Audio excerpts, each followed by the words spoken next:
I've been thinking a lot on like what drives the fear and everything and kind of what goes with it. Like, for example, I have a massive fear of being on boats, stemming from something that happened when I was a kid. However, I am also weirdly fascinated by a boat sinking, like hearing stories of it anytime it's in the news. And I feel like they go hand in hand. It's kind of that like you want to look into the abyss, but you don't want to fall in, if that makes sense.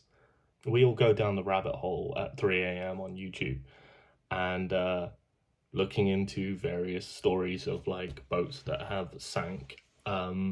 Led me to the phenomenon of rogue waves. It's essentially a giant wave comes out of nowhere.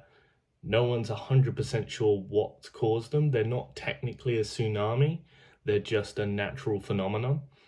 Like scientists wouldn't acknowledge that they existed until like it's like the 70s or the 80s, and it's not something new. It can't have just been something that started in the last like 50 years.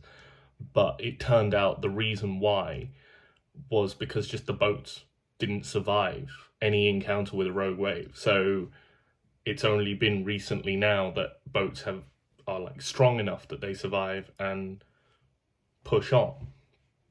And it was like I think it was an oil rig in the North Sea was the first one to officially like document a rogue wave where like the swell was something like 7 foot variation and then just a 30-meter wave just came out of nowhere and hit the oil rig.